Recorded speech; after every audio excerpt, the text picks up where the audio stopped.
Hi Capricorn, and welcome to your horoscope for September 2024. Thanks for joining me. It's a pleasure to be with you today. Now, I'm going to do the horoscopes a little differently this time.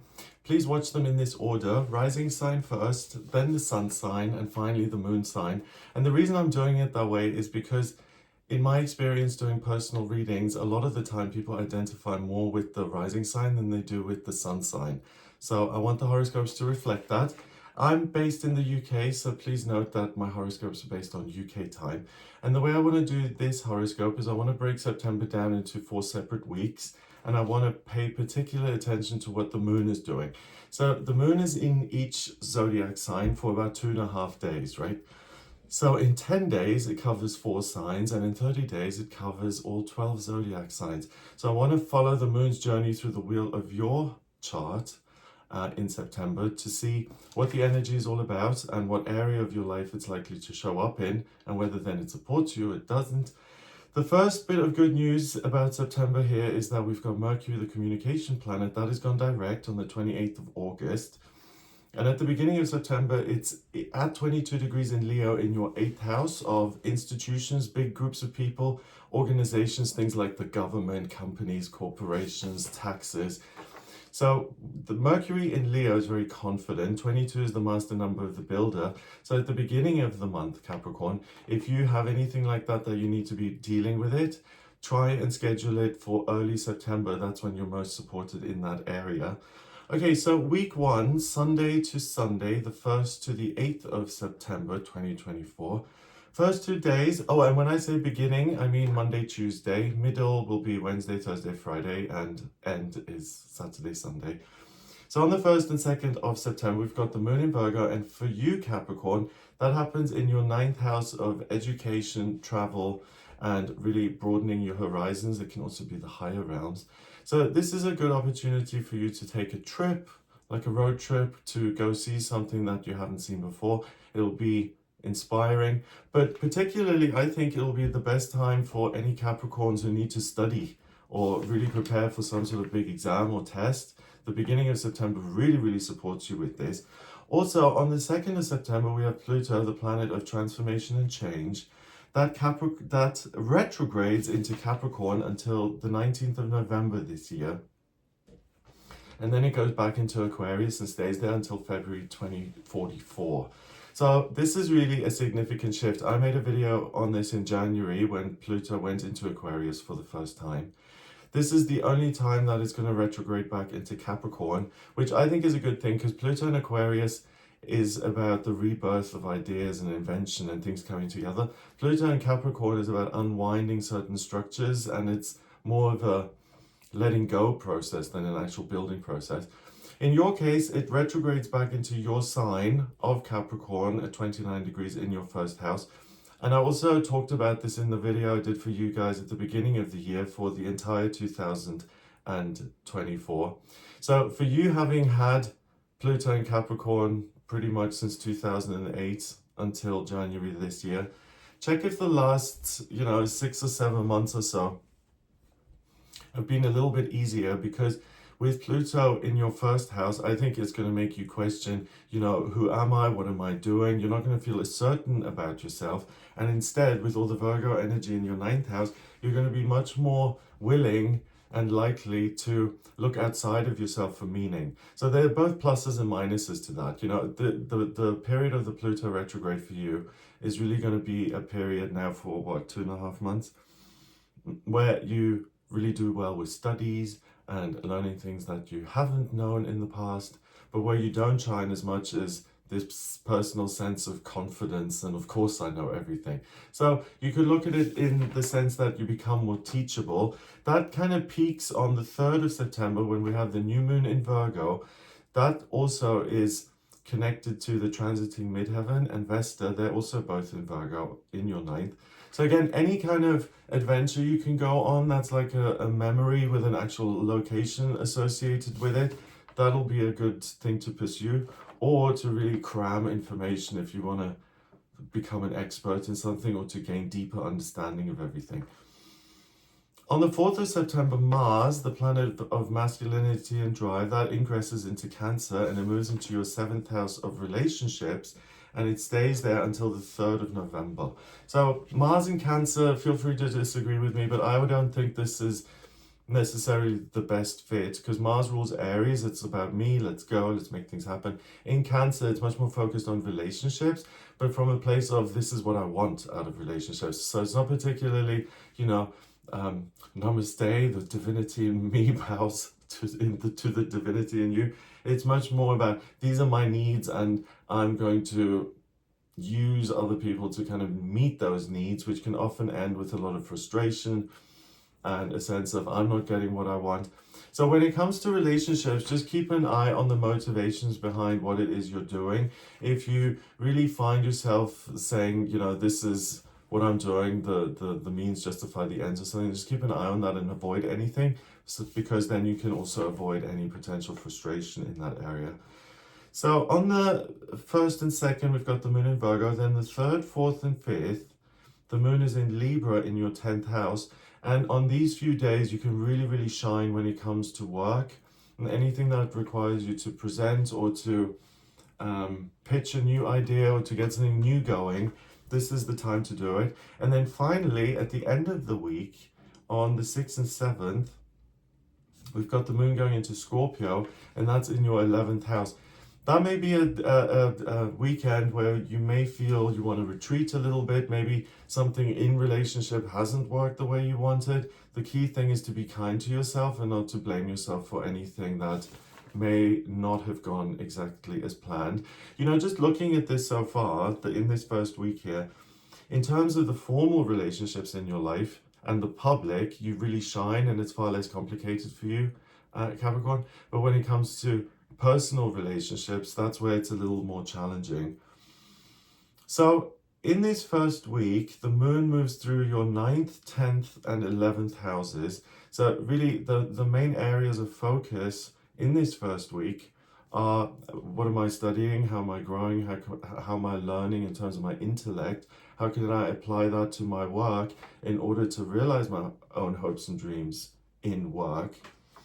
But I also want to focus on relationships.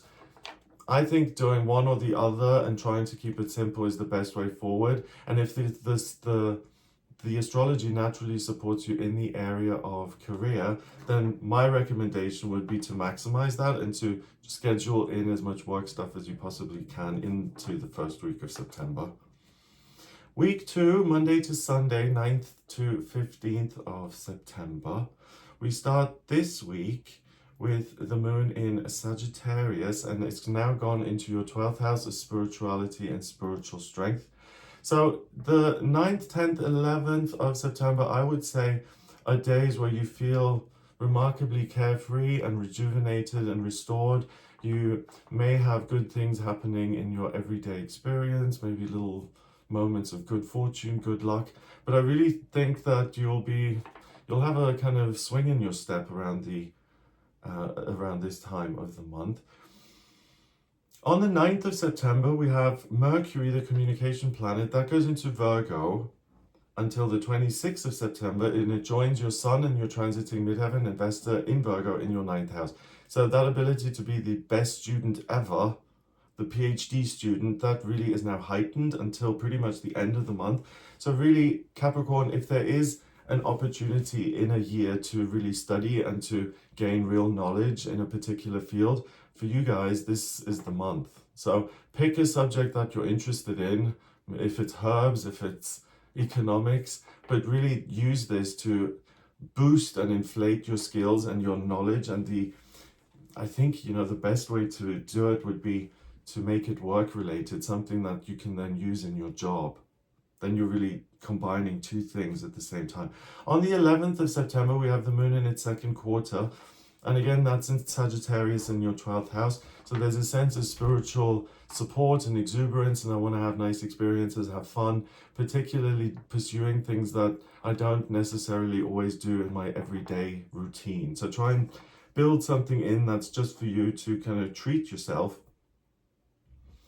But let's have a look. So we've got the week starting with the moon in Sagittarius in your 12th. Then it goes into Capricorn in your first house in the middle of the week. And the moon in Capricorn, again, this is a good time for you to not necessarily, you can do a lot of quality work around this middle time of week 2, but you can also get a lot done. And with the moon nearing Pluto in Capricorn, anything that you need to work to let go of, do it around the middle of the second week. It'll be easiest and you won't be as emotionally attached as you usually would be. And then finally, at the end of the week, the 14th and 15th, the moon is in Aquarius in your second house. So those 2 days, really pay attention to the ideas that you get around business and income and savings and investments. You may be inspired by something which may have shown up in your studies previously in September. And you can use that opportunity to either create more income or to really take a leap in terms of your finances and financial independence. So the houses of the second week are the 12th house, the first house, and the second house. So really, how do I use all of this positive energy and ability to work hard? How do I make that work for me by working on one of my brilliant ideas to either create something of real value or to create something that will provide me with great financial reward? Whatever it is, the second week here is about you actioning one of the ideas that have occurred to you specifically. Week 3, Monday to Sunday, the 16th to 22nd of September. This week starts with the moon being in Pisces in your third house of communication. So the moon in Pisces is very forgiving, it's very ethereal, it's very spiritual. It stays there for the first 2 days, but on the 17th of September particularly, we have a supermoon, and this is the second supermoon that we've had in a row. So it's a full moon that's larger than usual because it's closer to the Earth, and it appears to be bigger, and also it influences us more powerfully. So this is a full moon in Pisces. It happens in your third house of communication. But it's not just that, it's also a lunar eclipse that happens on the North Node. So it doesn't just impact and influence you for a few days, it impacts you for the next 6 months.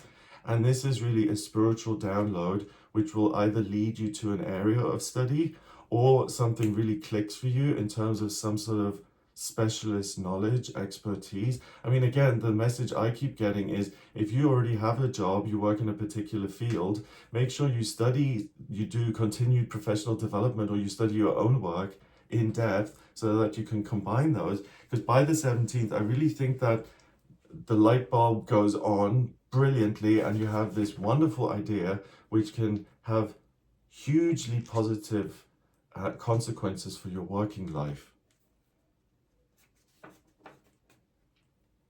So then in the middle of the week, the moon moves on into Aries, and that goes into your fourth house. So with that, you may get some sort of surprising support from someone close to you that you hadn't expected. There may be some sort of healing in one of your relationships that really you hadn't possibly even considered. So if anything like that comes up in the middle of week 3, I think the best thing is to accept it and to trust that it's genuine. And then the moon moves into Taurus by the end of the week, and that's in your 5th house of what you love and what you're passionate about. So with the moon in Taurus in your 5th, romantic connection is going to be important, a sense that I'm working towards something I love. The standard is kind of high, as in, am I doing things that are positive for me and for other people, and that does it pay off, or is this something that I should let go of? I don't think that this is a particularly good time for self-reflection and self-analysis. I think it's really good for making new connections. If you're a Capricorn who's single and you're looking for a relationship, 21st and 22nd is really good for that.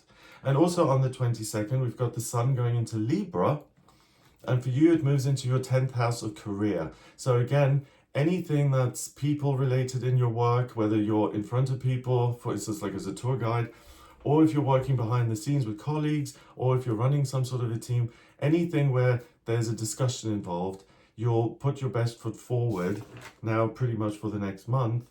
And anything that requires you to network or anything that requires good people skills in order for you to succeed and to make progress in your work, really look into that. It'll pay off massively for you. So in this third week, the moon goes through your third house of communication, then your fourth house of your roots, where you belong, your family, and then your fifth house of what you love. So to me, it's not just being able to communicate well in work, but also you're able to communicate well in your personal relationships, which could lead to a healing. But what's most supported, I think, is if you're dating. This third week of September, to me, I'm hesitating because the whole week, not just certain days, but the whole week looks really good, and there's major potential for you to meet someone who then becomes much more significant in your future. So either a good friend or a partner or a new romantic relationship. Okay, finally, week 4, Monday to Sunday, 23rd of September until the 30th of September. This week starts with the moon being in Gemini in your 6th house of daily routine, work, even your physical health. So if you need to make any changes in any of those areas of your life, your calendar, your schedule, 23rd, 24th of September are best time to do that. And even to make positive changes to your own physical health. So let's say that early in the month, you've been studying nutrition or exercise or something. To now implement that and to actually make the changes in your own physical body, that's supported. And also we have Jupiter in Gemini in that 6th house, which is the planet of growth and good luck and good fortune. So anything where you'd like to extend yourself into an area that's unfamiliar. So if you want to action anything based on information that you studied and acquired earlier in September, this is the time to do it. The moon then moves into Cancer in your 7th house in the middle of the week, so 25th, 26th. And that again is a major focus on relationships. So a good time for dating, also for expressing your affection for an existing partner, for thinking of how you can make someone else happy and how you can nurture other people. So this time of the last week, it's more likely that you'll be more of a homebody. It's less about going out, it's about conversations with individuals rather than groups.